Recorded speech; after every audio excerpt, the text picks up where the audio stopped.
So first point, catalytic property of transition element. So देखिए पहला question ये आता है कि why transition element act as a catalyst. आप सबको देखिए पता है कि कैटलिस्ट वो स्पीशीज होती है जो रेट ऑफ रिएक्शन को क्या करती है, स्पीड अप करती है। किसी भी रिएक्शन को फास्ट बनाने के लिए हम क्या यूज़ करते हैं, कैटलिस्ट का यूज़ करते हैं। कैटलिस्ट क्या काम करता है, उसकी एक्टिवेशन एनर्जी को डिक्रीज करता है। जब एक्टिवेशन एनर्जी डिक्रीज होगी तो रेट ऑफ रिएक्शन क्या होगा, increase. So why transition element act as a catalyst, because एक रीजन आप लोग के पास क्या होती है, because due to variable oxidation state. आप सबको देखिए पता है, हमने ये पढ़ा हुआ है कि ट्रांजिशन एलिमेंट क्या शो करते हैं, वेरिएबल ऑक्सीडेशन स्टेट शो करते हैं। So because of this variable oxidation state transition element act as a catalyst.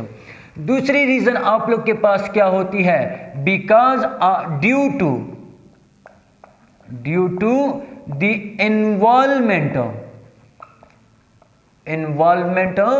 Of d electron in bonding. चूंकि ये अपने डी इलेक्ट्रॉन्स को बॉन्डिंग में इन्वॉल्व करते हैं, दैट्स वाई ये आप लोग के पास किसका एक्ट करते हैं, कैटलिस्ट का एक्ट करते हैं। तीसरी रीजन आप लोग के पास क्या होती है, due to the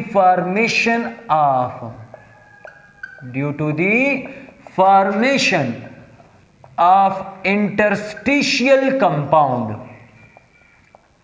interstitial compounds.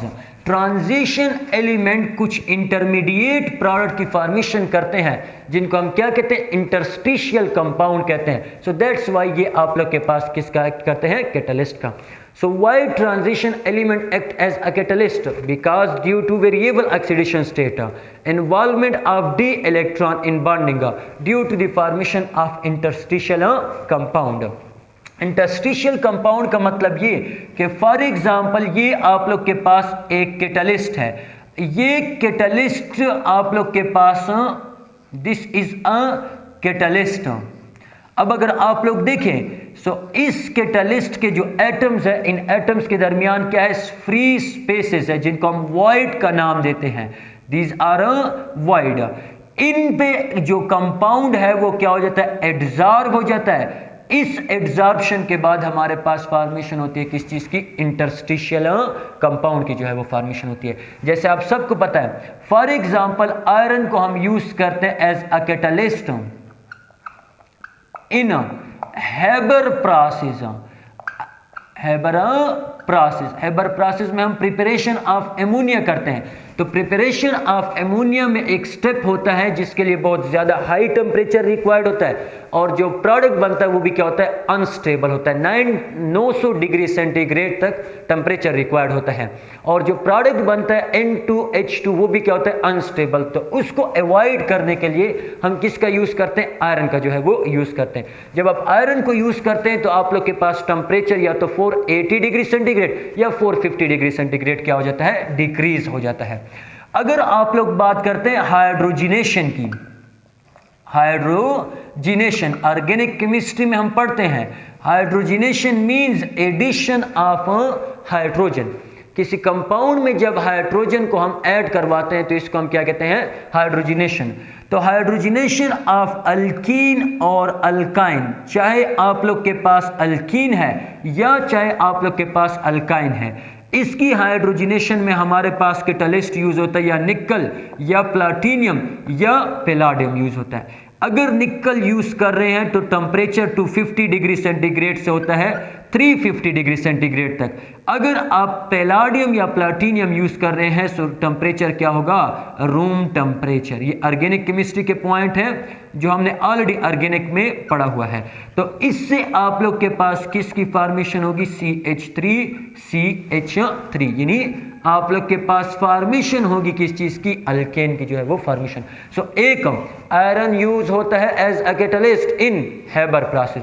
दूसरा हाइड्रोजिनेशन ऑफ अल्कीन या अल्काइन में भी हम क्या करते हैं, आयरन को यूज करते हैं। तीसरा आप लोग के पास क्या होता है, देखिए जब आप इथीन को कन्वर्ट करते हैं किस चीज में, पॉलीथीन में, तो इसके लिए एक कैटालिस्ट यूज होता है जिसको हम क्या कहते हैं, TiCl4 मींस टाइटेनियम टेट्राक्लोराइड। तो ये आप लोग के पास यूज होता है इन द कन्वर्जन ऑफ या polymerization of ethene to polyethene. इसी तरह आप लोग के पास जो कांटेक्ट प्रोसेस होता है, कांटेक्ट प्रोसेस में हम क्या करते हैं, प्रोडक्शन ऑफ